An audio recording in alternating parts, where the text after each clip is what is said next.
Selamat datang kembali di channel Narvi Film. Di video kali ini, aku akan menceritakan alur cerita dari film Perfume The Story of a Murderer. Film yang dibintangi oleh Ben Whishaw, Alan Rickman, Dustin Hoffman, dan Rachel Hardwood ini dirilis pada tahun 2006. Nah, film ini mengisahkan tentang seseorang yang hendak membuat parfum terbaik, hingga harus membuatnya dari cairan tubuh manusia. Cerita ini berfokus pada anak yatim piatu bernama John Baptiste Granoya yang punya masa kecil yang kelam. Namun di balik masa kecilnya itu, dia mempunyai bakat, yaitu indera penciumannya yang sangat sensitif. Dan sampai akhirnya dia menjadi seorang psikopat demi membuat sebuah parfum terbaik di kotanya. Oke, bagaimana sih alur ceritanya? Silakan simak alur cerita ini. Di awal film ini kita diperlihatkan dengan adegan yang cukup mengejutkan, di mana kita melihat seorang tahanan yang digiring paksa oleh sekumpulan penegak hukum. Terlihat warga yang sedang berkumpul di halaman sangat kesal dengan orang tersebut dan mencaci maki orang tersebut. Pria ini bernama Jean Baptiste Granoya. Dia seorang pedagang parfum yang akan dihukum mati. Loh, kok bisa dihukum mati sih? Nah, cerita pun dimulai. Kita kembali pada tahun 1738, tepatnya pada saat Jean Baptiste lahir. Ia lahir di kota Paris yang pada saat itu masih kumuh. Paris juga merupakan kota yang sangat bau, terutama di pasar ikan.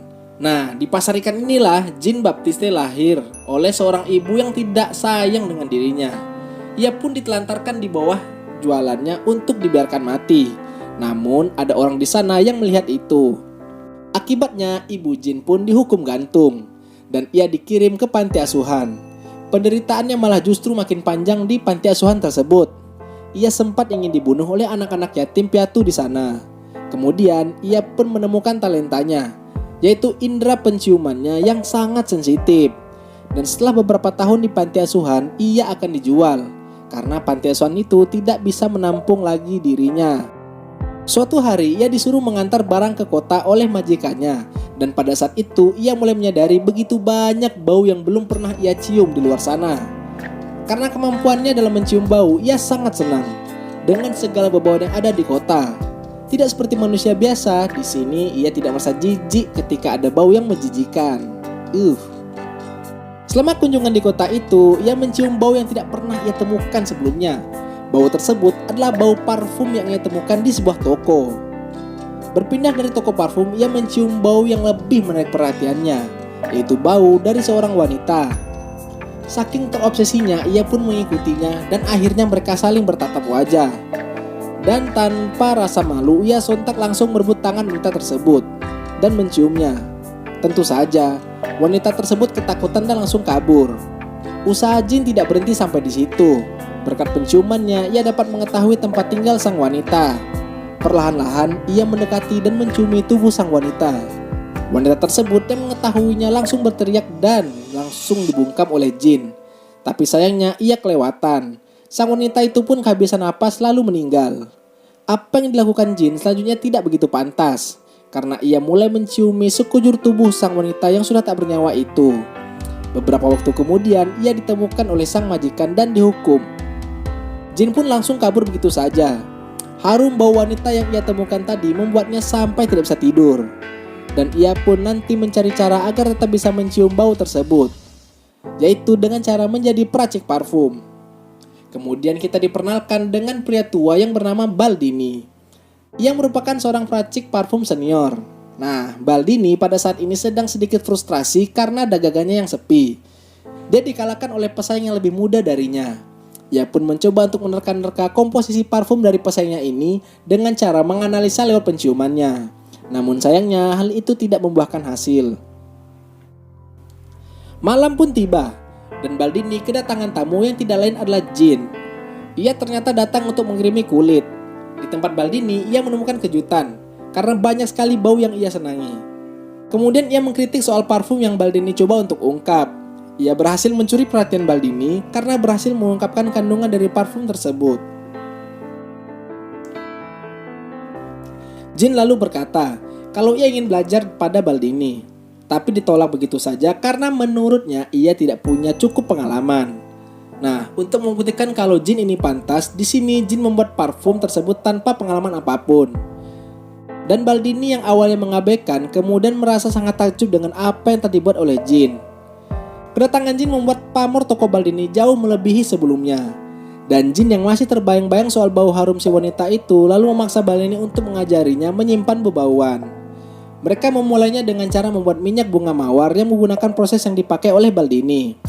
Namun Jin kecewa karena ia tidak mendapatkan bau apa-apa dari sebuah kaca tembaga dan yang telah diuji. Jin tak lama kemudian pingsan ketika ia tahu kalau ia tidak bisa menyimpan semua bau.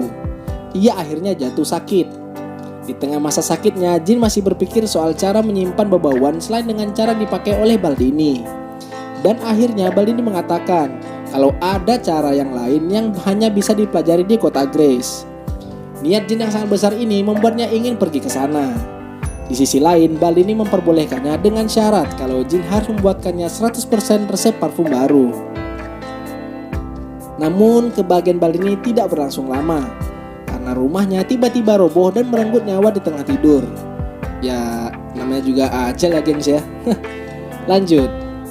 Di tengah perjalanannya menuju kota Grace, Jin menemukan goa di mana ia tidak dapat mencium bau apapun. Waduh, apakah Jin terkena corona nih ya?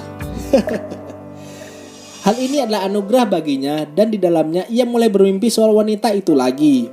Di gua itu, ia juga menyadari kalau dirinya bukan siapa-siapa dan bertekad untuk menjadi seorang yang dikenal. Sesampainya di kota Grace, di tengah perjalanannya, Jin kembali menyadari harum yang ia rindukan selama ini. Ternyata itu adalah harum dari wanita di dalam kereta kuda yang berjalan melewatinya. Jin pun akhirnya mengikuti wanita tersebut sampai ke rumahnya. Kemudian kita berpindah ke tempat pemetikan bunga di mana Jin belajar cara menyimpan bau yang dikatakan oleh Baldini. Normalnya yang disimpan baunya adalah bunga. Namun sampai titik ini kita sudah tahu kalau Jin adalah seorang yang tidak normal. Jadi ia mencoba mengekstrak bau wanita menggunakan alat yang ada di tempat kerjanya sama seperti upayanya yang sebelum-sebelumnya. Nah kali ini Jin juga gagal dan nyaris ketahuan oleh atasannya. Ya layaknya seorang ilmuwan yang penasaran, Jin pun terus melakukan percobaan berikutnya. Tentunya hal ini dapat dilakukan dengan mengambil nyawa seseorang. Namun akhirnya ia pun berhasil. Karena keberhasilannya ini, Jin kembali ke tempat Laura, yaitu seorang wanita yang ia temukan di kereta kuda waktu itu. Pada momen itu, Jin sangat pas karena Laura dan teman-temannya sedang bermain petak umpet. Jadi membuatnya lebih mudah untuk menculik salah satu dari mereka. Dan di saat ada kesempatan, Jin justru mendapatkan sepasang wanita kembar untuk dijadikan parfum berikutnya. Di adegan berikutnya, kalian dapat melihat kemampuan parfum buatan Jin. Atasannya yang awalnya marah-marah, tiba-tiba justru berubah menjadi lunak setelah mencium parfum yang dibuat oleh Jin. Di sisi lain, ada dua mayat wanita yang ditemukan warga di sebuah danau, sehingga membuat kalangan para orang kaya di Grace khawatir soal nyawa mereka. Hal ini tidak menghentikan aksi Jane, karena ia harus terus-menerus mengincar wanita untuk dijadikan parfum. Kota Grace tentu tidak tinggal diam, dan mereka pun melakukan pengawasan penuh pada orang-orang yang mereka anggap mencurigakan. Bahkan saking ketakutannya, mereka pun saling membunuh satu sama lain. Jin yang sudah banyak mengumpulkan parfum pun kekurangan satu lagi untuk koleksinya, yaitu Laura. Tak lama kengerian ini, warga Grace menjadi senang. Loh, kok bisa jadi senang sih? Nah, karena ada pria yang mengaku sebagai pembunuh. Namun tentu saja, pria tersebut bukan Jin. Ayah Laura menyadari hal ini.